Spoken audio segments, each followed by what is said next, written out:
Assalamualaikum. Kembali lagi di channel Ghost Tellers. Semoga kamu sehat dan selalu dalam lindungan Tuhan ya. Sebelum kita lanjut ke ceritanya, tekan dulu tombol like video ini. Jangan lupa juga klik tombol subscribe channel ini dan nyalakan juga notifikasinya agar tidak ketinggalan cerita menarik lainnya. Langsung saja, seperti apa kisah kali ini, kita masuk ke ceritanya. Dukuh Giriwangi, sebuah dusun kecil yang terletak tepat di antara lereng Gunung Arjuno yang megah dan hamparan luas hutan pinus yang sunyi, adalah panggung bagi kisah ini. Setiap fajar menyingsing, kabut tebal akan turun begitu pekat, membalut rumah-rumah panggung tradisional hingga seolah suara ayam jantan yang berkokok pun terdengar seperti datang dari dimensi yang berbeda, dari balik tirai dunia yang fana. Di dukuh yang damai namun terasing inilah, seorang pria bernama Wirya menjalankan hari-harinya yang monoton. Wirya adalah seorang tukang kayu handal, usianya menjelang setengah abad, namun tubuhnya masih kekar dan kuat, seolah tulang-tulangnya terbuat dari kayu jati yang paling keras dan kokoh yang ia kerjakan sehari-hari. Kulitnya legam terbakar matahari, dan kedua tangannya penuh dengan bekas luka, guratan-guratan pahit dari gergaji dan pahat yang menjadi satu-satunya sahabat setianya. Dahulu, Wirya dikenal sebagai pria yang paling periang dan paling ramah di dukuh Giriwangi. Tawanya sering memecah kesunyian desa saat ia berkumpul di warung kopi dekat surau. Namun, sejak kepergian istrinya tercinta, Nila, beberapa tahun silam akibat demam tinggi yang tak tersembuhkan, tawa itu ikut lenyap ditelan kabut pagi. Wirya memilih hidup dalam sepi di rumah panggung kecil peninggalan orang tuanya, sebuah bangunan tua yang semakin hari semakin berdecit, seolah meratapi kesendirian pemiliknya. Ia bekerja tanpa henti, dari pagi buta hingga petang meredup, menggergaji, memahat, mengamplas, seakan dalam setiap serpihan kayu yang ia hasilkan, ia berharap dapat menemukan kembali serpihan jiwanya yang hilang. Malam harinya, ritualnya tak pernah berubah, duduk sendiri di beranda rumah panggung yang menghadap ke arah hutan pinus yang gelap tak berujung, menyeruput kopi pahit tanpa gula, menatap kegelapan di kejauhan sambil membiarkan rasa hampa merayapi setiap pori-pori kesadarannya. Penduduk dukuh sudah terbiasa dengan pemandangan itu. Wirya itu orang baik, cuma sudah lama hidup dalam sepi. Anaknya satu-satunya pun memilih merantau jauh dan tak pernah ada kabar. Begitu bisik warga setiap kali topik tentang pria itu muncul di antara cangkir-cangkir kopi panas. Malam itu, angin yang berembus dari arah hutan terasa jauh lebih dingin dari biasanya, menusuk hingga ke sumsum tulang. Jarum jam tua di dinding rumahnya baru menunjukkan pukul 9 lewat sedikit, tetapi suasana sudah mencekam dan sunyi senyap. Api di tungku kayu sudah padam sepenuhnya, hanya menyisakan bara merah yang berpendar samar, seolah mencoba menahan sisa-sisa kehangatan di tengah malam yang membekukan. Wirya baru saja menyelesaikan tahap pengampasan papan untuk pesanan lemari. Ia menyeka keringat dingin di dahinya, lalu menjatuhkan diri duduk di lantai bambu yang kini mulai berdecit pelan, mengeluhkan usianya yang semakin menua. Tiba-tiba, dari arah hutan yang gelap di belakang rumah, terdengar suara aneh, seperti dahan pohon yang patah dengan suara krek yang keras dan tak biasa. Biasanya, suara seperti itu sering terdengar, mungkin hanya ranting jatuh atau hewan liar yang melintas mencari makan. Namun, malam itu terasa berbeda, memiliki nada yang janggal. Suara kayu patah itu disusul oleh sebuah bisikan pelan, sangat pelan, nyaris tak terdengar, seolah datang dari balik dinding papan yang tipis. Bisikan itu berujar, "Jangan bekerja terlalu malam, Wirya." Wirya tersentak, mendongak cepat, napasnya tertahan di kerongkongan. Ia segera mematikan lampu petromas yang remang-remang, mencoba mempertajam pendengarannya. Tak ada apa-apa, hanya suara jangkrik yang menyanyikan lagu malamnya dan detak jam dinding yang berirama konstan. Ia menggelengkan kepala pelan, lalu menyalakan kembali lampu petromas itu sambil berucap lirih, "Ah, Mungkin cuma pikiranku sendiri yang terlalu sepi. Ia mencoba meyakinkan dirinya bahwa itu hanya halusinasi yang disebabkan oleh kelelahan dan kesendirian, tetapi bulu kuduknya terlanjur meremang, merasakan ada sesuatu yang mengawasinya dari balik kegelapan hutan yang ia tatap setiap malam. Malam-malam berikutnya, bisikan aneh itu tidak berhenti. Justru ia datang semakin sering dan semakin nyata, mengganggu konsentrasi Wirya dalam setiap pekerjaan tangannya. Kadang bisikan itu terdengar seperti suara laki-laki dewasa yang dalam dan berwibawa, namun di saat lain, ia bergema di dalam kepala Wirya sendiri, seolah suara itu bukanlah berasal dari luar, melainkan dari kedalaman batinnya yang selama ini terkunci. Hal yang paling membingungkan bagi Wirya adalah, suara-suara itu sama sekali tidak menakutkan, berbeda dengan kisah-kisah seram yang sering ia dengar dari warga desa tentang penunggu hutan.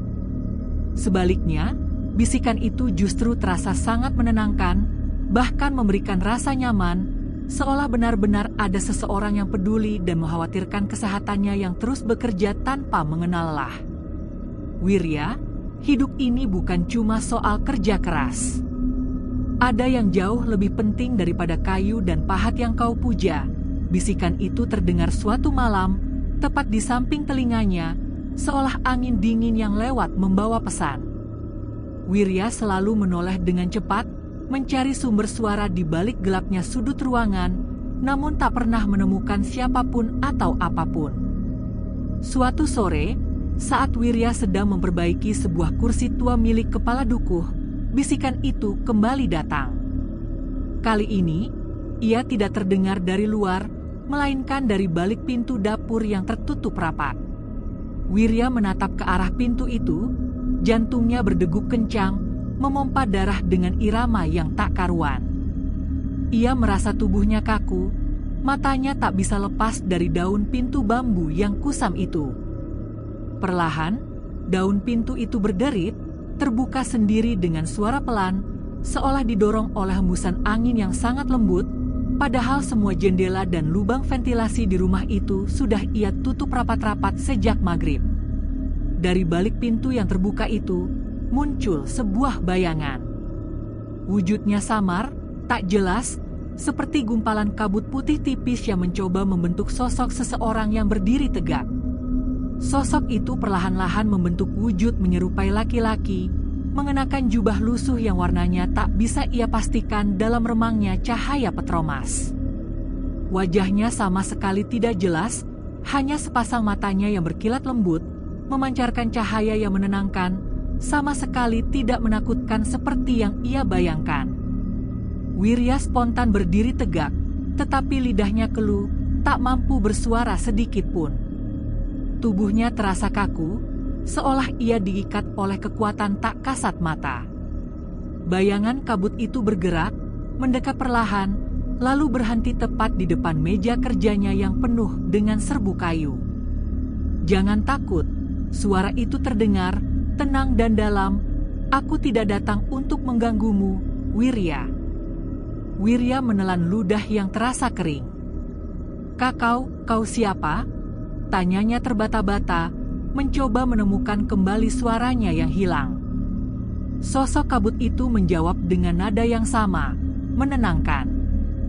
"Aku dulu juga pernah tinggal di tempat ini, jauh sebelum rumah panggung ini dibangun. Aku bukan manusia, Wirya, tapi aku tidak ingin mencelakaimu." Suara itu begitu jernih, tanpa gema, seolah langsung berbicara ke dalam relung hati dan dada Wirya. Bayangan itu kemudian melangkah mundur sedikit, dan seketika wujudnya menjadi lebih jelas, lebih tegas, seperti seorang lelaki tua berjanggut putih yang panjang, mengenakan pakaian panjang mirip gamis, tetapi tubuhnya masih berpendar samar, seolah terbuat dari cahaya bulan yang tipis. "Namaku Kiai Jalal," katanya pelan, mengulangi namanya. "Aku dari golongan jin yang beriman kepada Tuhanmu." Wirya menatapnya tanpa berkedip, rasa takutnya kini bercampur dengan rasa takjub yang luar biasa. "Kau jin?" Kiai Jalal mengangguk, senyum tipis terukir di wajahnya yang teduh. "Benar. Tapi jangan takut. Aku sudah lama memperhatikanmu, Wirya. Kau sendirian, tapi hatimu bersih. Aku ingin menolongmu. Entah kenapa, rasa takut yang tadi sempat menyelimuti Wirya perlahan menghilang, digantikan oleh rasa damai yang aneh. Ada sesuatu dalam suara Kiai Jalal, seperti mendengar nasihat dari orang tua yang sangat dihormati. Ia hanya duduk diam di tempatnya, sementara sosok jin itu menatapnya dengan sorot mata yang penuh kelembutan. Kiai Jalal terus menatap Wirya dengan sorot mata lembut yang menembus hingga ke dasar jiwa. Kehadirannya tidak membawa hawa dingin atau aroma mistis yang menakutkan, justru sebaliknya, ada nuansa kehangatan yang samar, seperti bau tanah basah setelah hujan yang bercampur dengan aroma dupa yang terbakar sangat jauh di kejauhan.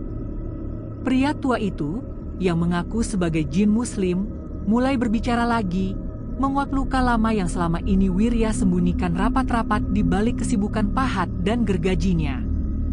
Aku tahu, Wirya, kau kehilangan arah setelah istrimu pergi, kata Kiai Jalal, suaranya pelan, namun mengandung kesungguhan yang mendalam. Kau bekerja terus tanpa henti, dari pagi hingga kembali pagi, tetapi jiwamu kosong, hampa, seperti batang kayu yang bagian dalamnya sudah dimakan rayap. Kau masih ingat, Wirya, ayat suci yang dulu sering dibaca istrimu setiap malam sebelum tidur? Wirya tertegun, matanya membesar, tak percaya dengan apa yang baru saja ia dengar. Ayat doa Nila? Kakau tahu? Tanyanya, suaranya tercekat. Bagaimana mungkin makhluk dari alam lain ini bisa mengetahui kebiasaan intim istrinya yang sudah lama meninggal? Kiai Jalal mengangguk perlahan. Tentu aku tahu. Aku mendengarnya, Wirya, dari balik pepohonan pinus di belakang rumahmu. Dia dulu sering membacanya, setiap malam, dengan penuh harap, dengan linangan air mata. Laukfulahu nafsan wusya, Allah tidak membebani seseorang melainkan sesuai dengan kesanggupannya. Sebelum Kiai Jalal menyelesaikan kutipan ayat itu, air mata Wirya menetes tanpa ia sadari. Ia memejamkan mata, menahan rasa sesak yang tiba-tiba menyerbu dadanya, seolah semua luka yang ia kubur selama bertahun-tahun kini diangkat dan dibersihkan oleh kehadiran sosok ini.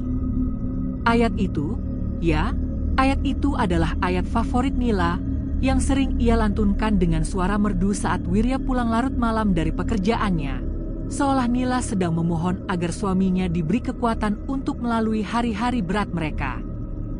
Aku bukan malaikat, Wirya, lanjut Kiai Jalal, suaranya semakin lembut. Tapi aku diperbolehkan untuk berbicara padamu, agar kau kembali mengenal Tuhanmu, agar kau kembali menemukan cahaya yang Nila tinggalkan untukmu. Setelah kalimat-kalimat itu diucapkan, tubuh Kiai Jalal perlahan-lahan memudar, seolah asap putih yang tertiup angin. Suhu di ruangan kerja Wirya kembali normal, dan suara jangkrik serta detak jam kembali terdengar dominan, memenuhi keheningan. Wirya masih duduk di tempat yang sama, memandangi ruang kosong di depan meja kayunya. Malam itu, ia tak bisa tidur. Pikirannya dipenuhi oleh pertanyaan dan keraguan, apakah semua ini nyata? Apakah ia sudah gila karena terlalu lama hidup dalam kesendirian? Namun, di lubuk hatinya yang paling dalam, ia merasakan ada sesuatu yang berubah. Rasa sunyi yang selama ini menghantuinya mendadak terasa lebih ringan, seolah ada beban berat yang diangkat dari pundaknya. Keesokan harinya, Wirya bekerja seperti biasa, menggergaji dan memahat. Namun, kali ini, ia tidak lagi murung. Ia menatap hutan pinus di belakang rumahnya dan berkata pelan, seolah berbicara pada seseorang yang tak terlihat di antara dedaunan. Kalau kau benar-benar ada, Kiai Jalal, terima kasih sudah datang. Angin berhembus lembut, membuat dedaunan pinus bergoyang-goyang dengan irama yang tenang.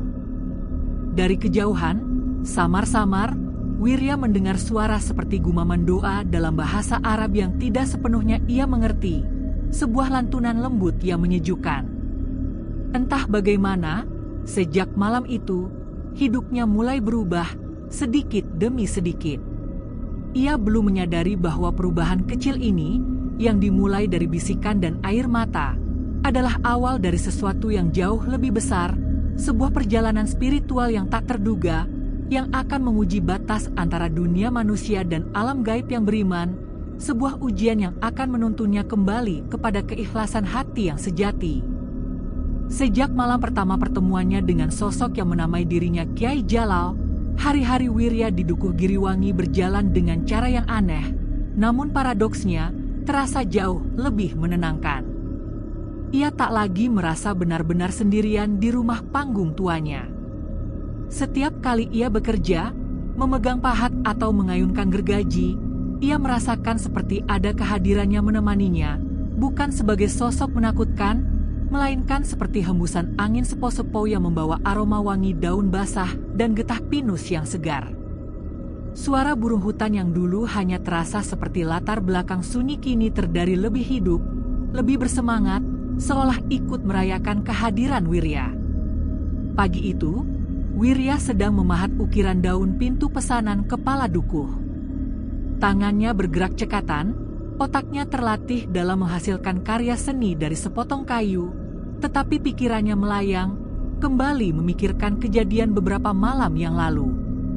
Ia sempat berpikir, lagi dan lagi, bahwa semua itu hanyalah mimpi yang disebabkan oleh kelelahan yang akut. Sampai kemudian, ia menemukan sebuah hal kecil yang membuatnya yakin bahwa pertemuannya dengan Kiai Jalal adalah nyata. Di pojok meja kerjanya, ada sebatang kayu jati kecil yang belum ia sentuh sama sekali sejak hari sebelumnya. Anehnya, pagi ini, potongan kayu itu sudah terukir dengan rapi, berbentuk seperti huruf-huruf Arab kuno yang halus, diukir dengan pahatan yang dalam dan presisi, seolah dikerjakan oleh tangan seorang seniman yang luar biasa sabar. Wirya tidak tahu apa arti tulisan itu, tetapi ia yakin itu adalah sejenis doa atau kalimat suci. Ia hanya menatapnya lama, lalu berucap pelan, suaranya sedikit bergetar karena terharu. Kiai Jalal, itu kau, ya? Angin berembus perlahan, membuat serbuk-serbuk kayu di lantai beterbangan, seolah mengangguk menjawab pertanyaannya. Dari arah belakangnya, terdengar suara lembut, namun tegas. Aku hanya mengingatkanmu, Wirya, agar kau memulai setiap kerjamu dengan menyebut namanya. Bisikan itu, meski tanpa wujud, terasa begitu dekat. Wirya berhenti memahat. Ia tidak berani menoleh, tetapi senyum tipis perlahan muncul di wajahnya yang legam. Sejak saat itu, setiap kali ia hendak memulai pekerjaan, ia selalu berucap pelan, Bismillahirrahmanirrahim. Dan entah bagaimana, keajaiban kecil mulai terjadi. Hasil kerjanya menjadi jauh lebih cepat dan lebih halus. Kayunya jarang patah atau salah potong, seolah material yang ia pegang pun ikut mematuhi niat baiknya. Pesanan dari orang-orang dukuh pun mulai berdatangan, tanpa perlu Wirya mempromosikan dirinya kemanapun. Malam-malam berikutnya, kehadiran Kiai Jalal menjadi semakin kuat dan nyata. Kadang, sosoknya tampak di beranda, hanya sebatas bayangan samar berwarna kebiruan, berdiri tegak di tengah kabut yang merangkak naik dari hutan pinus. Kadang pula, ia hanya berupa suara yang menuntun Wirya dari dalam hati, memberinya ide untuk desain mebel yang lebih indah atau cara memotong yang lebih efisien. Suatu malam, ketika Wirya sedang membersihkan serutan kayu di ruang tengah, tiba-tiba lampu petromasnya padam total, meninggalkan kegelapan yang pekat. Wirya mengira sumbunya sudah habis. Tetapi sebelum ia sempat merogoh saku untuk mengambil korek, dari sudut ruangan muncul cahaya lembut. Bukan cahaya api yang membakar, melainkan pendar seperti cahaya lilin, padahal tidak ada sumber api di sana.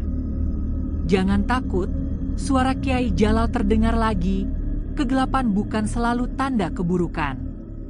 Ia adalah ruang untuk melihat cahaya yang sesungguhnya. Wirya menarik napas panjang. Kau datang lagi, Kiai Jalal. Aku tak pernah pergi, jawab sosok itu. Aku hanya selalu tampak saat kau perlu melihat bahwa ada hal yang lebih besar dari dirimu sendiri. Sosoknya kemudian perlahan muncul, kali ini lebih jelas dan lebih terang. Ia tampak seperti lelaki tua berjubah putih, tetapi tubuhnya tidak menapak di lantai bambu, seolah ia melayang tipis di atasnya. Wajahnya teduh, tetapi sepasang matanya menyiratkan sesuatu yang dalam, semacam kesedihan abadi yang disembunyikan rapat-rapat, sebuah misteri yang Wirya belum mengerti. Kiai Jalal, dengan wujudnya yang berpendar, menceritakan masa lalu dari tempat yang kini menjadi rumah panggung tua Wirya. Aku dulu tinggal di tempat ini, kata Kiai Jalal, suaranya seperti bisikan angin yang membawa sejarah. Jauh sebelum rumah ini berdiri, di sini adalah tempat para santri kecil mengaji, menghafal ayat-ayat suci, dan belajar tentang keikhlasan hati. Tapi waktu berlalu, manusia-manusia itu pergi, dan aku tetap di sini. Aku menjaga tempat ini dari jin-jin yang suka menyesatkan, dari kekuatan gelap yang senang bermain dengan kerapuhan iman manusia. Wirya menelan ludah, rasa hormatnya semakin dalam terhadap sosok di depannya. Kau jin yang menjaga. Kiai Jalal mengangguk. Kau bisa bilang begitu. Aku bukan malaikat, Wirya, tapi aku tidak suka melihat manusia hancur hanya karena kesedihan, tenggelam dalam duka hingga melupakan tujuan hidupnya. Kata-kata itu menghantam hati Wirya seperti pukulan telak. Ia terdiam lama, lalu menunduk, matanya kembali berkaca-kaca. Aku memang sudah lama kehilangan arah, katanya pelan, mengakui kelemahannya. Sejak Nila meninggal, aku seperti hidup tanpa tujuan. Kadang aku berdoa, Kiai Jalal, tapi rasanya hampa, seperti kata-kata yang dilempar ke dalam sumur kosong. Kiai Jalal mendekat sedikit, tubuhnya yang bercahaya membuat udara di sekitar Wirya terasa hangat. Ia berkata lirih, seperti rahasia yang hanya boleh didengar oleh Wirya. Kau tidak perlu berdoa panjang lebar, Wirya. Cukup sebut nama Tuhanmu dengan hati yang jujur, dengan niat yang bersih. Kadang, yang Tuhan tunggu bukanlah suara yang lantang, tapi niat yang bersih, kesadaran bahwa kau kembali kepadanya dengan segala kerapuhanmu. Setelah ucapan itu, sosok Kiai Jalal memudar lagi, perlahan-lahan, meninggalkan aroma tanah basah dan kayu bakar yang menenangkan. Wirya terduduk, tetapi kali ini, dadanya terasa hangat, bukan karena bara tungku, melainkan karena harapan yang kembali menyala. Malam itu, ia mencoba berdoa dengan caranya sendiri, dengan kata-kata yang sederhana, jujur, mengungkapkan semua rasa kehilangan dan hampa yang ia rasakan. Untuk pertama kalinya setelah bertahun-tahun, air matanya jatuh bukan karena duka yang melumpuhkan, tetapi karena harapan yang tumbuh kembali. Beberapa hari kemudian, hal-hal kecil yang tidak biasa mulai terjadi di sekitar rumah Wirya. Seekor kucing liar yang biasanya takut kini sering tidur meringkuk di teras bambunya. Burung-burung sering bertengger di atap, berkicau riang bahkan ketika Wirya sedang bekerja dengan suara gergaji yang bising. Yang paling aneh dan menyenangkan, pelanggan datang silih berganti membawa pesanan, bahkan tanpa Wirya perlu mempromosikan hasil karyanya kemanapun. Suatu sore, saat ia mengantar lemari pesanan ke rumah Bu Surti, tetangga yang tinggal di seberang sawah, Bu Surti berkata, sambil tersenyum heran, "Mas Wirya, belakangan ini aura rumah panjenengan beda, ya? Lebih adem, terasa nyaman." Banyak yang bilang, rumah itu kayak dijaga sesuatu yang baik. Wirya hanya tersenyum kecil. "Mungkin karena sering dibersihkan, Bu," jawabnya, padahal ia tahu, alasannya jauh lebih dalam dari sekadar kebersihan fisik. Namun, malam itu, sesuatu terjadi yang membuat Wirya benar-benar yakin bahwa Kiai Jalal bukan sekadar hayalan atau ilusi. Sekitar pukul 11 malam, Wirya terbangun karena mendengar suara langkah kaki dari arah dapur. Suara itu pelan, teratur, tak, tak, tak, seperti sandal yang bergesekan dengan lantai bambu. Ia mengintip dari balik tirai kamar dan matanya membulat. Di dapur, cahaya petromas yang redup memantulkan bayangan seseorang yang sedang duduk di lantai. Sosok berjubah putih itu terlihat jelas kali ini. Ia sedang menatap sebuah buku tua yang terbuka di depannya. Halamannya berisi tulisan Arab gundul yang sudah pudar dan kusam dimakan usia. Wirya memberanikan diri keluar. "Kiai Jalal, apa itu?" Kiai Jalal mengangkat wajahnya, sorot matanya yang tenang menatap Wirya. "Ini kitab lama, Wirya. Dulu para santri meninggalkannya di sini. Aku menjaganya. Di dalamnya, banyak doa-doa yang hampir terlupakan, kunci-kunci untuk membuka hati." Wirya mendekat perlahan. "Untuk apa kau tunjukkan padaku?" Kiai Jalal menatapnya lama, lalu berkata, "Karena aku ingin kau belajar mengenal Tuhan lewat pekerjaanmu, Wirya. Lewat kayu yang kau ukir, lewat napas yang kau hirup. Kau bisa menjadi manusia yang lebih baik tanpa harus mencari dunia jin.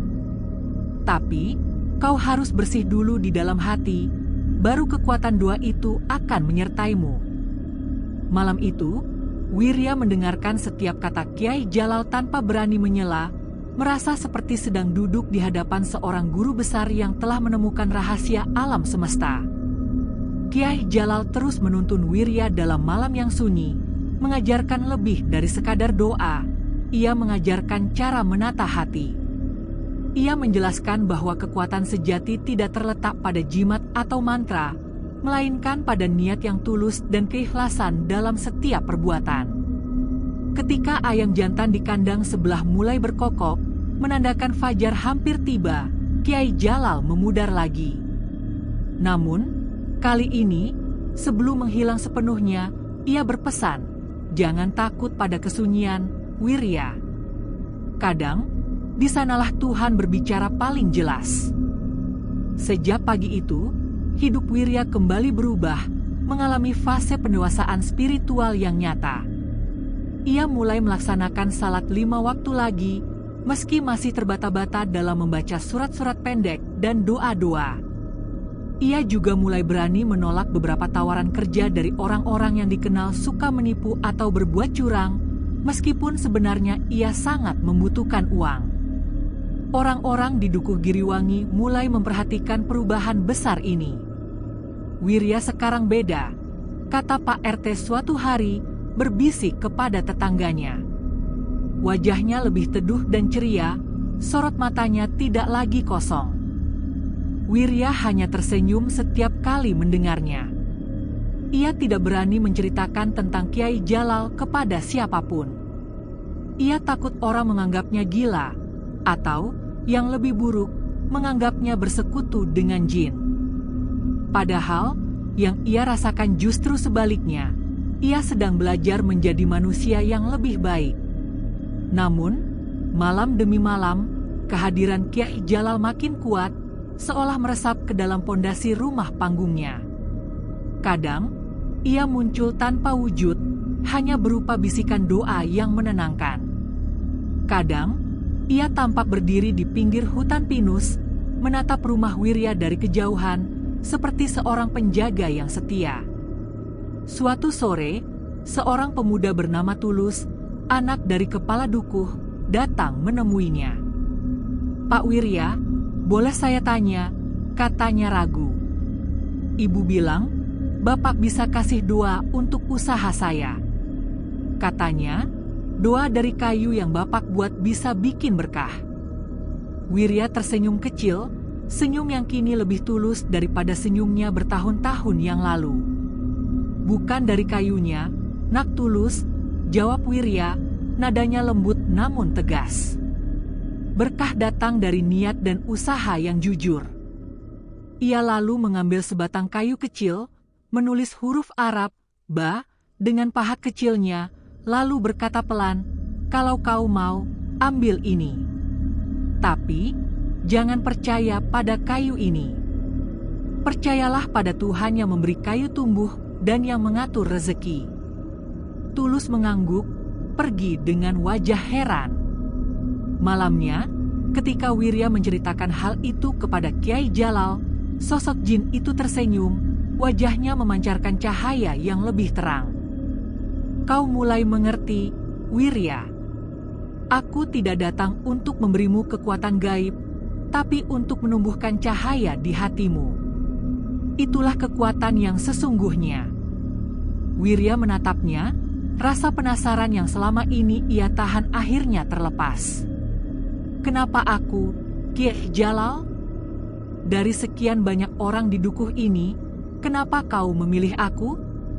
Kenapa kau membimbingku?"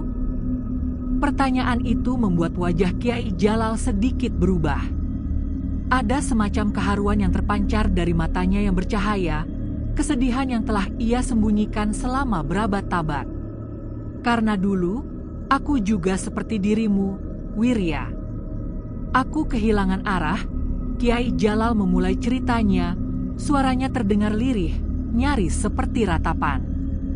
"Aku dulunya bukan jin yang beriman. Aku sudah lama ada di tempat ini, sebelum rumah ini ada. Tapi, berpuluh tahun lalu, aku mendengar seorang manusia mengaji di hutan ini, suara lantunan ayat suci yang begitu merdu dan penuh air mata. Satu ayat itu menuntunku menuju cahaya, membuatku berjanji untuk menjauhi kesesatan. Dan suara itu adalah suara istrimu, Wirya." Wirya terperanjat, tubuhnya menegang. "Suara Nila." Kiai Jalal mengangguk pelan. "Dia sering datang ke hutan belakang rumahmu, membaca Al-Quran sambil menangis, memohon kepada Tuhan agar kau tidak ditinggalkan kesedihan setelah kepergiannya. Suaranya menembus batas dunia kami. Sejak saat itu, aku berjanji akan menjaga tempat ini dan menjaga dirimu." Air mata Wirya menetes deras. Ia tak tahu harus berkata apa. Selama ini, ia mengira cintanya pada mendiang istrinya hanya tinggal kenangan pahit. Ternyata, jejak doa Nila masih hidup, bahkan menyeberang hingga ke alam lain, menjadi jembatan antara dua dunia. "Jadi, semua ini karena doa Nila?" tanya Wirya dengan suara bergetar. "Doa tak pernah hilang, Wirya," jawab Kiai Jalal. "Kadang, ia tak langsung dijawab, tapi Tuhan menumbuhkannya di tempat lain, bahkan di alam kami." Keduanya terdiam lama.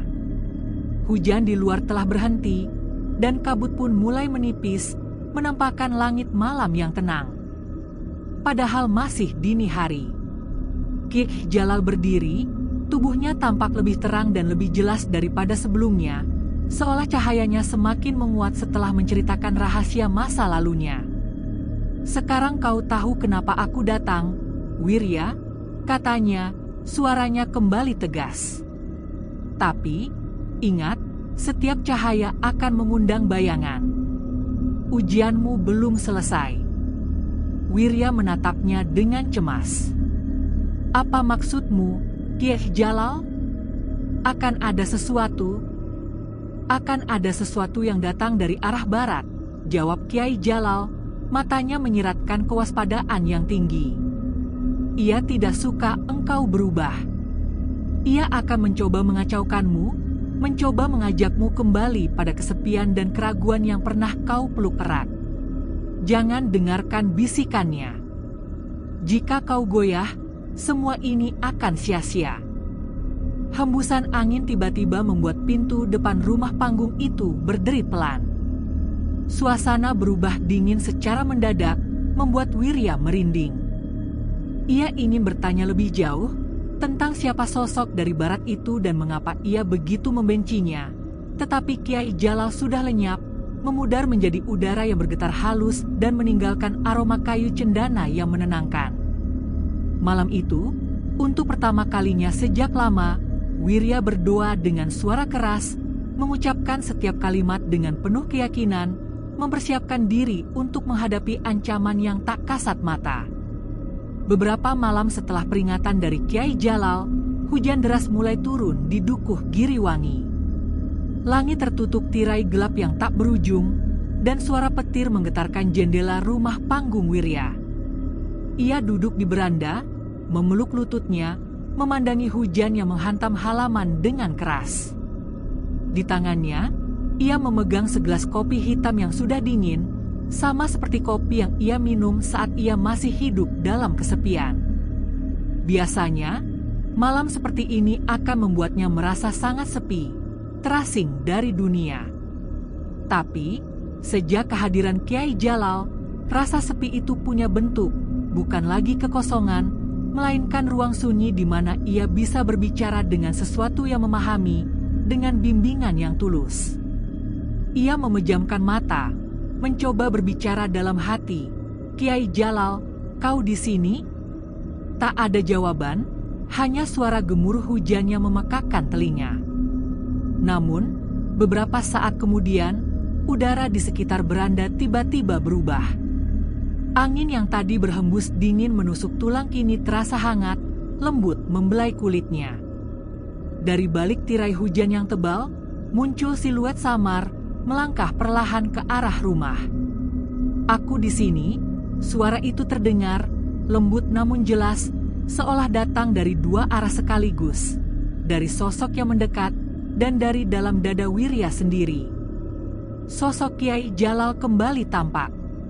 Wujudnya masih seperti lelaki tua berjubah putih, tetapi kali ini wajahnya tampak lebih terang, seolah diterangi cahaya dari dalam tubuhnya sendiri. "Kau tampak gelisah, Wirya," katanya sambil menatap hujan. "Apa yang kau takutkan?" Wirya menghela napas panjang, menceritakan kecemasannya. "Kau bilang ada makhluk lain yang tidak suka aku berubah. Sejak malam itu, aku sering mimpi buruk. Rumahku seperti diawasi, setiap sudutnya terasa dingin." Kiai Jalal menatapnya lama, lalu berkata pelan, "Itu benar. Perubahanmu membuat mereka terusik. Ada jin-jin yang hidup dari rasa takut manusia. Ketika kau mulai berdoa, mereka kehilangan daya atasmu. Tapi, mereka akan mencoba menggoyahkan imanmu, Wirya." Wirya diam, merenungi kata-kata itu. "Kalau begitu, apa yang harus kulakukan?" "Doa, Wirya. Tapi, bukan sekadar bacaan yang diucapkan tanpa makna. Kau harus belajar menata niat. Karena doa tanpa niat yang benar hanyalah kata-kata kosong." Hujan semakin deras, petir menyambar di kejauhan. Namun, anehnya, di beranda tempat mereka duduk, air hujan tidak menyentuh lantai sama sekali. Seolah ada tirai tak terlihat yang menahannya, sebuah perisai spiritual yang melindungi tempat itu. Kiai Jalal lalu mengangkat tangan, mengucap kalimat dalam bahasa Arab yang lembut. Wirya merasakan getaran halus di dadanya, seperti dawa yang disentuh dengan pelan. Kiai Jalal, dengan wajah yang kini memancarkan ketenangan yang luar biasa di tengah badai, menatap mata Wirya yang penuh harap. Ia mengucap sebuah doa, sebuah perisai spiritual yang harus dipegang teguh oleh Wirya di tengah ujian yang akan datang. "Ucapkan setelahku, Wirya," kata Kiai Jalal. "Hasbiallahu la ilaha illa huwa alaihi tawakkaltu wa hubul arsilim." Wirya menirukan kalimat itu perlahan, terbata-bata, tetapi setiap kata terasa seperti menghangatkan hatinya yang dingin. Begitu kalimat itu selesai ia ucapkan, Kiai Jalal berkata, "Itu bukan jimat, Wirya. Itu adalah perisai.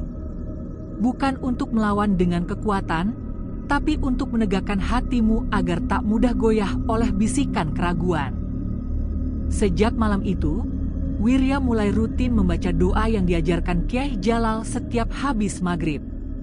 Ia tak lagi takut tidur sendirian. Bahkan, beberapa kali, ia merasa seperti mendengar suara lembut Kyai Jalal membaca ayat-ayat suci bersamanya, meski rumahnya sunyi. Hari-harinya diisi dengan pekerjaan yang lebih lancar. Orang-orang di Dukuh Giriwangi semakin sering datang ke rumahnya, bukan hanya meminta dibuatkan perabot, tetapi sekadar meminta nasihat. Wirya yang dulu pemurung kini lebih banyak tersenyum, dan ia sering menenangkan orang yang gelisah dengan kata-kata yang terasa dalam, seolah ia telah bertahun-tahun menjadi seorang penceramah. Padahal, ia sendiri tak tahu dari mana ia belajar bicara seperti itu. Suatu sore, ia bertemu lagi dengan Tulus. Tulus datang dengan wajah berseri-seri, mengucapkan terima kasih karena usahanya kini lancar. "Pak Wirya," katanya, "Bapak bisa kasih doa dari kayu yang Bapak buat bisa bikin berkah, ya?" Wirya tersenyum lembut.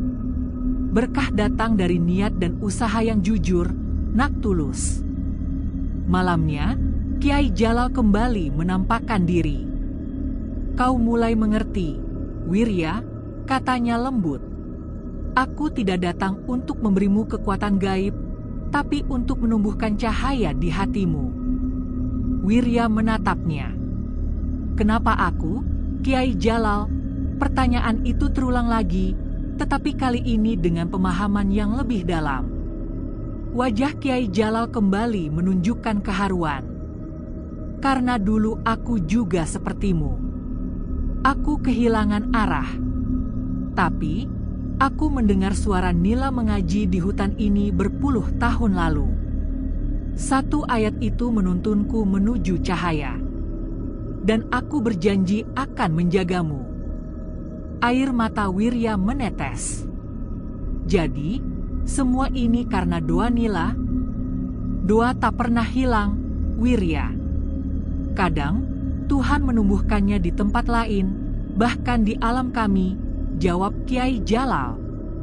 Wirya merasa terharu, menyadari bahwa cintanya pada nila tidak pernah mati, melainkan menjadi jembatan antara dua alam. Kyai Jalal lalu berdiri, tubuhnya tampak lebih terang. "Sekarang kau tahu kenapa aku datang. Tapi, ingat, Wirya, setiap cahaya akan mengundang bayangan. Ujianmu belum selesai." Wirya menatapnya dengan cemas. "Apa maksudmu?" "Akan ada sesuatu datang dari arah barat. Ia tidak suka engkau berubah. Ia akan mencoba mengajakmu kembali pada kesepian. Jangan dengarkan," Kyai Jalal berpesan. Beberapa malam kemudian, pesan itu mulai terbukti. Wirya mulai sering mendengar bisikan-bisikan aneh di malam hari. Bukan lagi suara lembut Kyai Jalal, tetapi suara berat dan tajam, seperti logam yang bergesekan. "Wirya, kau ditipu. Jin itu memperalatmu. Kau akan celaka." Suara-suara itu membuat tidur Wirya tak nyenyak. Ia mulai salat malam, memohon ketenangan, tetapi di sela-sela doa, kadang muncul bayangan hitam di pojok ruangan, besar, gelap, dan bergerak tanpa suara, seolah mengawasi setiap gerak-geriknya. Sudah hampir 2 minggu sejak malam ketika Kyai Jalal menolong Wirya dari bayangan hitam yang mencoba menyerang rumahnya. Sejak saat itu, suasana di Dukuh Giriwangi terasa sedikit berbeda. Udara pagi lebih berat, kabut lebih lama turun, dan suara jangkrik di malam hari seakan lebih sunyi dari biasanya, seolah alam pun menahan napas. Orang-orang Dukuh mulai mengeluh. Banyak yang sakit mendadak, atau ternak mereka mati tanpa sebab yang jelas. Wirya mendengar keluhan itu dengan cemas. Dalam hati, ia tahu bahwa semua ini ada kaitannya dengan peringatan Kyai Jalal. Sesuatu yang besar sedang bergerak dari arah barat. Malam itu, angin benar-benar bertiup dari arah barat, kencang, dan menusuk sampai ke tulang. Daun-daun pisang di belakang rumah bergesekan keras, seperti suara tawa yang teredam, tawa dari entitas yang jahat. Wirya duduk di ruang tengah, memegang tasbih peninggalan Nila, berusaha membaca doa perlindungan yang diajarkan Kyai Jalal. Tapi, setiap kali lidahnya mengucap bismillah, bulu kuduknya langsung berdiri, seolah ada energi yang mencoba menghalangi doanya.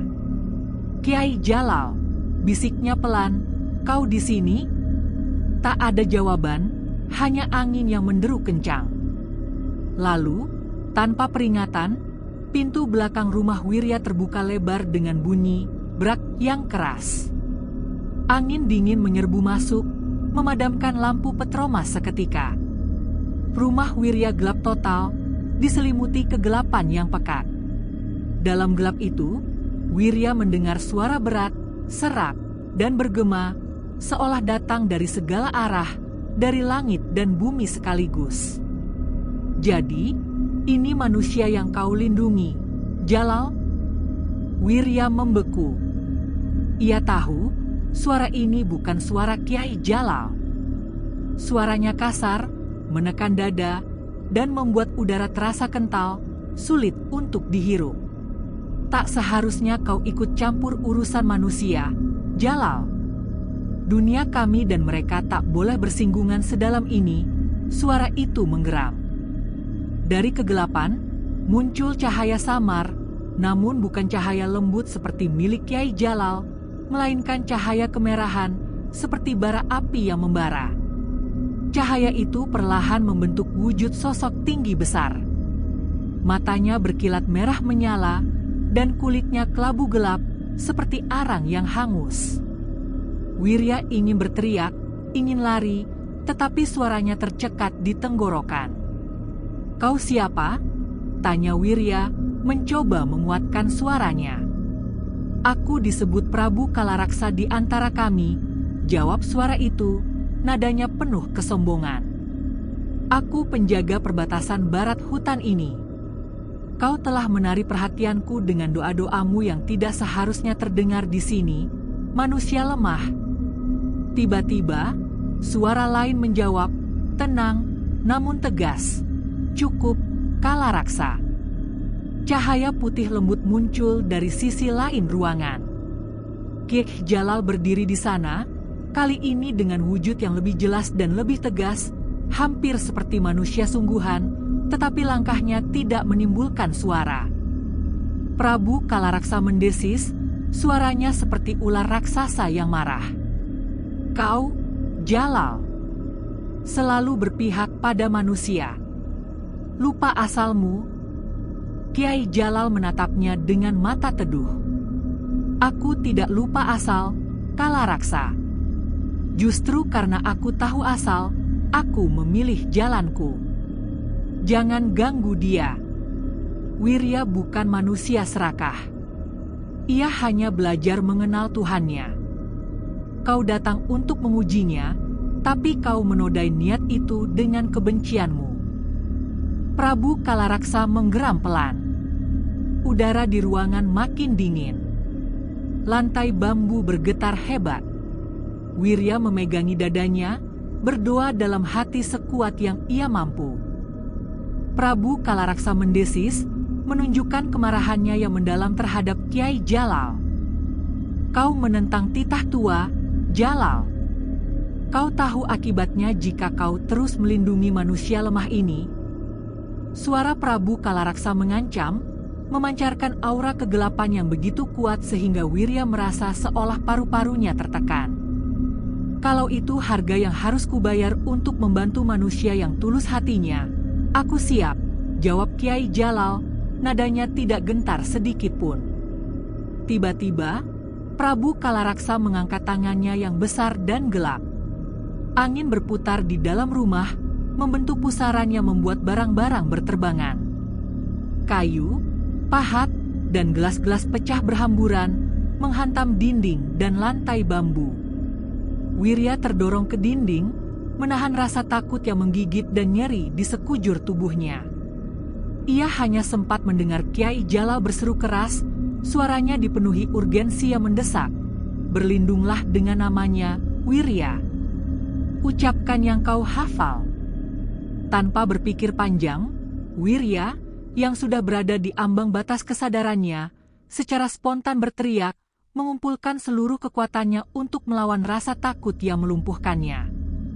La ilaha illallah. Suara itu menggema keras di dalam rumah, seolah bukan berasal dari suaranya sendiri, melainkan dari kedalaman jiwanya yang kini telah dipenuhi cahaya. Seketika, cahaya lembut dan kuat memancar dari tubuh Wirya. Entah dari mana datangnya, cahaya putih itu menyelimuti dirinya, membentuk dinding pelindung. Prabu Kalaraksa menjerit marah, jeritannya memekakan telinga dan menyakitkan, seolah cahaya itu membakar kulitnya yang gelap. Sosoknya menghilang dalam semburan asap hitam yang tebal dan bau belerang. Keheningan segera menyelimuti rumah itu. Angin berhenti, hujan pun mereda. Wirya terjatuh, lututnya gemetar, napasnya tersengal-sengal. Kiai Jalal mendekat, membantu Wirya menegakkan tubuhnya. Kau sudah melakukannya, Wirya, katanya lembut. Kau melawan bukan dengan kekuatan fisik, tapi dengan keyakinan yang tulus. Wirya masih terengah. Siapa dia, Kiai Jalal? Kenapa dia membenciku? Prabu Kalaraksa dulu sahabatku, jawab Kiai Jalal lirih, nadanya dipenuhi kesedihan masa lalu. Kami pernah berjuang di sisi yang sama, namun ia menolak menerima cahaya dan keikhlasan. Ia percaya manusia tak pantas mendapat bimbingan dari kami. Baginya, manusia hanyalah makhluk lemah yang penuh dosa. Tapi kenapa sekarang dia datang padaku? Tanya Wirya. Karena doa-doamu, Wirya, menggetarkan dinding di antara dua dunia. Kalaraksa merasa itu adalah pelanggaran besar, tetapi aku tahu itu bukan pelanggaran. Itu adalah panggilan sejati, jawab Kiai Jalal sambil menatap langit-langit, seolah melihat sesuatu di atas sana. Kau harus siap, Wirya. Ia tak akan berhenti sampai kau berhenti berdoa. Hari-hari berikutnya, Wirya hidup dengan kewaspadaan yang tinggi. Beberapa kali ia mendengar suara langkah berat di sekitar rumah saat malam, langkah yang hanya bisa dihasilkan oleh makhluk berukuran besar. Kadang, bayangan besar lewat di antara pepohonan pinus, dan anjing-anjing desa melolong tanpa sebab, seolah merasakan kehadiran entitas gelap itu. Namun, setiap kali rasa takut datang, ia teringat pesan Kiai Jalal, jangan lari, hadapi dengan doa. Suatu malam, Wirya sedang duduk di beranda, memegang Al-Quran kecil milik almarhum istrinya. Hatinya terasa damai, tetapi tiba-tiba dari arah barat terdengar teriakan keras yang bukan berasal dari suara manusia. Suara itu mengguncang seluruh dukuh Giriwangi. Ayam berkokok gelisah, bayi menangis, dan lampu-lampu di rumah warga padam bersamaan. Dari kejauhan, Wirya melihat sosok hitam besar mendekat, langkahnya seperti gemuruh yang tak terhindarkan. Udara berubah berat, tanah bergetar halus di bawah kaki rumah panggungnya. Ia tahu, Prabu Kalaraksa datang lagi. Namun, kali ini, Wirya tidak mundur. Ia berdiri tegak, menatap ke arah hutan dengan tenang, dengan keyakinan yang kini mengalir deras di nadinya. Wirya berdiri tegak, menghadap ke arah hutan pinus yang gelap, tempat sosok Prabu Kalaraksa yang hitam dan besar bergerak mendekat. Meskipun tubuhnya gemetar karena dingin dan ketegangan, hatinya terasa kokoh, seolah telah menjadi perisai yang tak tertembus. Ia telah kehilangan segalanya. Kini, ia hanya ingin hidup dengan tenang dan kembali kepada Tuhannya. Ia berbicara, suaranya pelan, tetapi mantap dan penuh wibawa. Kalau kau datang untuk menakutiku, aku tidak akan lari, katanya, menantang kegelapan. Aku sudah kehilangan segalanya. Sekarang, aku hanya ingin hidup dengan tenang dan berdoa. Kalau kau mau mengganggu, kau bukan menantangku, tetapi Tuhan yang aku sembah. Langit bergemuruh hebat, dan cahaya petir yang terang benderang membelah langit malam.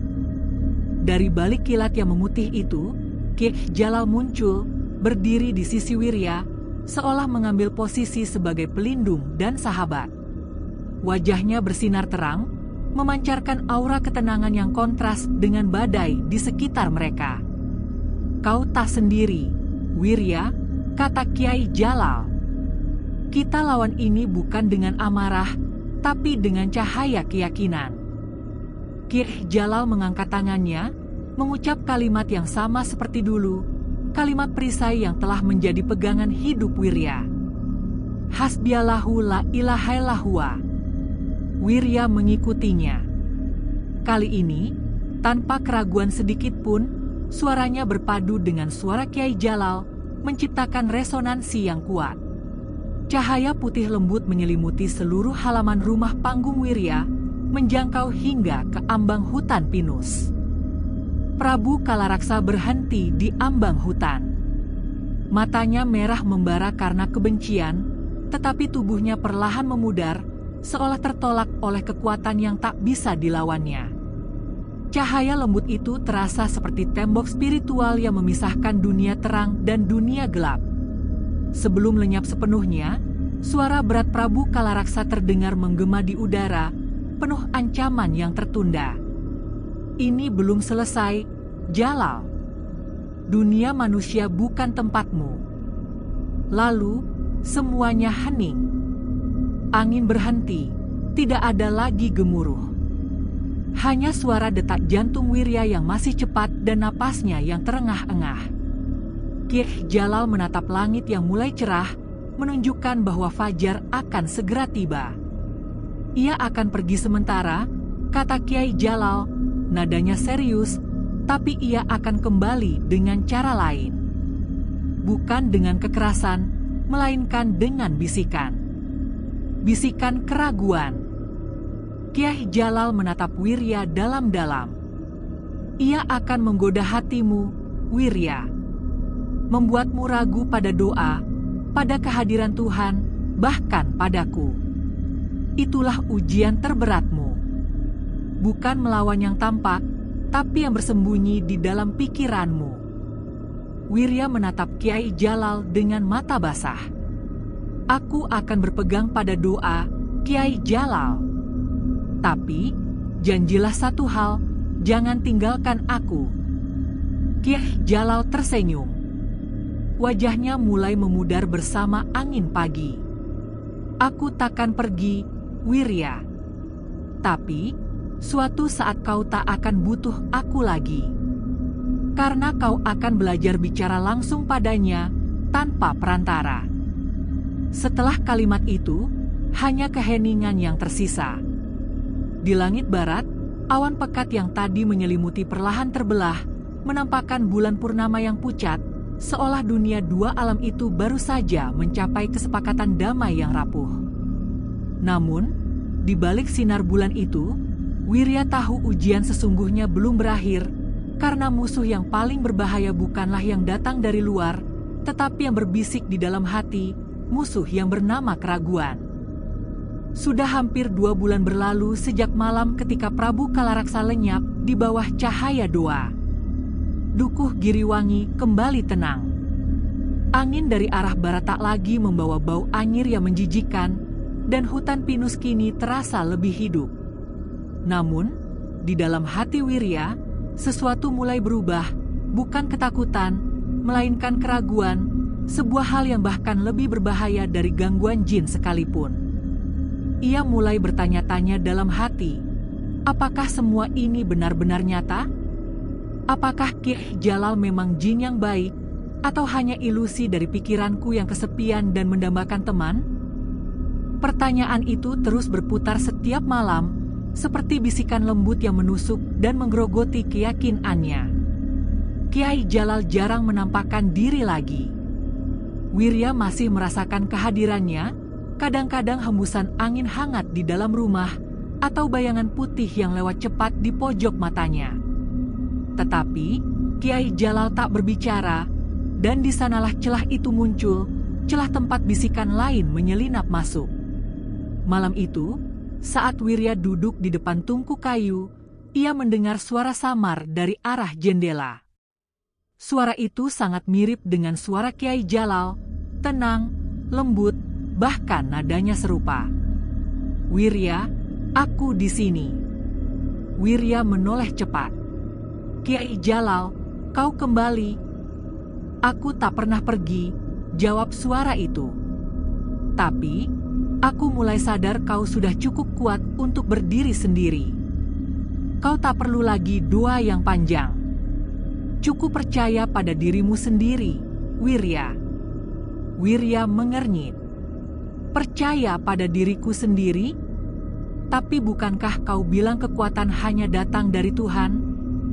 "Ya, tapi bukankah Tuhan ada di dalam dirimu juga?" Suara itu berbisik halus, seperti hembusan angin yang menipu. "Kau tak perlu memanggil namanya terlalu sering. Kau cukup memanggil keyakinanmu." Ada yang aneh. Nada suara itu lembut, tetapi rasanya dingin, seperti air yang mengalir di bawah kulit. Wirya merasakan bulu kuduknya berdiri. "Kiai Jalal," katanya pelan, memuji sosok itu. "Kalau benar itu kau, sebutkan doa yang dulu kau ajarkan padaku." Hening. Beberapa detik kemudian, suara itu menjawab, "Hasbiyallahu inahu." Kalimat itu salah. Satu kata hilang, dan dalam sekejap, Wirya tahu itu bukan Kiai Jalal. "Siapa engkau sebenarnya?" Suaranya meninggi, dipenuhi kemarahan yang tertahan. "Aku yang selama ini menunggumu, Wirya." Jawab suara itu, yang kini berat dan tajam, berubah menjadi suara Prabu Kalaraksa. "Aku Kalaraksa. Aku tak lagi datang untuk mengganggumu. Aku datang untuk menawari damai. Kau tak perlu takut lagi, tak perlu merasa sendiri. Aku bisa menggantikan Jalal. Aku bisa membuatmu kuat, benar-benar kuat." Wirya berdiri, tubuhnya gemetar, tetapi tatapannya tegas. "Aku sudah punya kedamaianku sendiri, Kalaraksa. Aku menemukannya dalam doa, bukan dalam tawaranmu."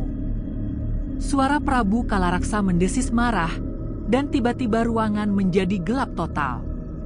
Dari kegelapan itu muncul wujud hitam, tinggi besar, kali ini lebih menyeramkan dari sebelumnya. Matanya merah menyala, tetapi bukan karena kemarahan, melainkan kesedihan aneh yang membuat udara terasa berat. "Kau menolak cahaya dan kegelapan sekaligus, Wirya. Lalu siapa yang akan melindungimu nanti? Jalal? Dia bahkan bukan lagi bagian dari dunia kami." "Apa maksudmu?" tanya Wirya pelan, mencoba memahami ancaman yang lebih dalam ini. Prabu Kalaraksa tertawa lirih. "Dia tak memberitahumu, ya? Jalal bukan sekadar jin. Dia dulu penuntun doa yang diutus untuk menguji manusia sepertimu. Tapi, ia gagal di masa lalu, gagal menjaga manusia lain yang justru tersesat karena tergoda kesaktian." Dadanya sesak. "Kau berbohong. Tanyakan padanya nanti," ujar Prabu Kalaraksa dingin. "Dia akan mengaku, dan saat itu kau akan sadar tak ada jin yang benar-benar bisa jadi sahabat manusia. Kami diciptakan berbeda, Wirya. Dunia kami dan dunia kalian tak bisa bersatu tanpa harga yang harus dibayar." Tiba-tiba, cahaya lembut muncul dari arah pintu. Kiai Jalal berdiri di sana. Wajahnya tampak lebih letih dari sebelumnya, seolah ia telah melalui pertempuran panjang di alam lain. "Cukup, Kalaraksa," katanya pelan. "Kau tak berhak membuka hal yang bukan waktunya." Prabu Kalaraksa berbalik, menatap Kiai Jalal tajam. "Kau menyembunyikannya darinya, Jalal?" Sampai kapan kau akan menipu manusia ini? Kiai Jalal menunduk. Aku tak menipunya.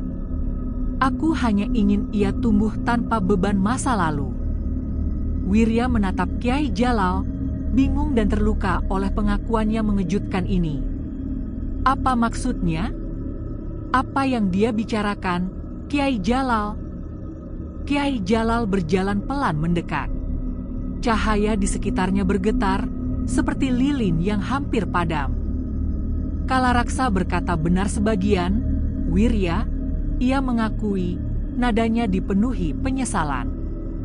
Aku memang pernah ditugaskan untuk menjaga seorang manusia sepertimu, bertahun-tahun lalu, di tempat ini juga.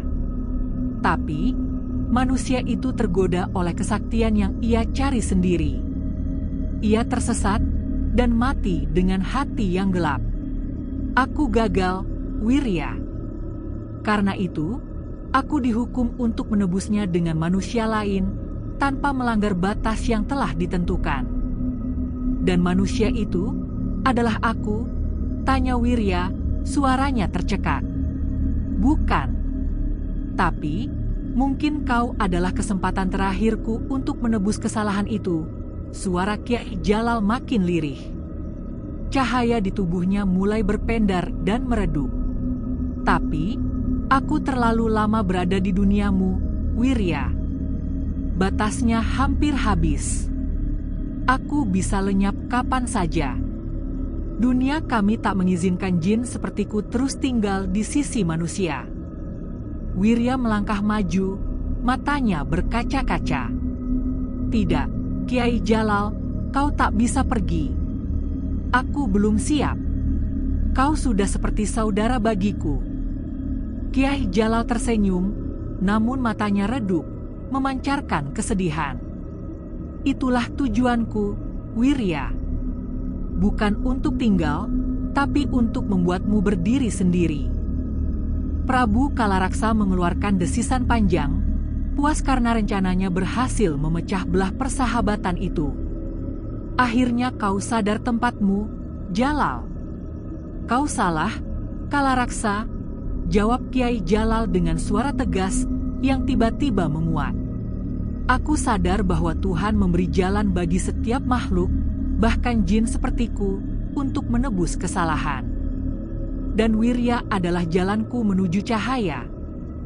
Prabu Kalaraksa berteriak marah, tetapi cahaya yang memancar dari Kiai Jalal tiba-tiba membesar, memenuhi seluruh ruangan dengan kilau putih yang hangat. Bukan panas, tetapi sangat menenangkan.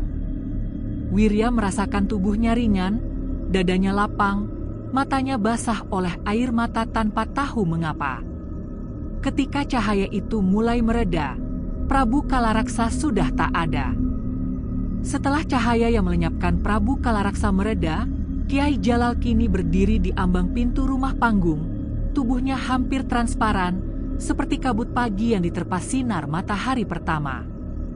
Ia memandang Wirya dengan sorot mata yang penuh kasih sayang, tetapi juga dipenuhi kepastian bahwa perpisahan tak bisa dihindari. Aku harus pergi, Wirya, katanya lembut. Tugas ini selesai. Tapi, jangan tangisi perpisahan. Kau sudah tahu jalan pulang. Wirya berlutut, menahan isak tangis yang menyesakan. Aku tidak akan lupa, Kiai Jalal. Kau bukan hanya penuntun, kau sahabatku. Aku belajar hidup lagi karenamu. Kiai Jalal tersenyum, senyum yang begitu tulus, lalu menunduk. Doamu sudah cukup menjadi jembatan antara dua dunia, Wirya. Tapi, ingat, jembatan itu hanya kuat kalau satu hal dijaga, keikhlasan. Ia menatap ke langit yang mulai fajar. Jika suatu hari kau rindu, jangan panggil namaku. Panggillah Dia yang menciptakan kita berdua, panggillah Tuhanmu dengan niat yang bersih. Dan dengan kalimat terakhir yang lirih itu, Kiai Jalal lenyap perlahan, memudar bersama angin pagi, meninggalkan wangi samar seperti bunga pinus basah dan ketenangan yang abadi. Wirya menangis lama malam itu, tetapi bukan karena kehilangan, melainkan karena sesuatu di dalam dirinya berubah. Ia tak lagi merasa sendirian. Ia tahu, meskipun sosok Kyai Jalal telah pergi, jejak bimbingannya, keyakinannya, dan kehangatan doanya akan tinggal bersamanya selamanya. Pagi itu, sinar matahari menyentuh atap rumah kayunya.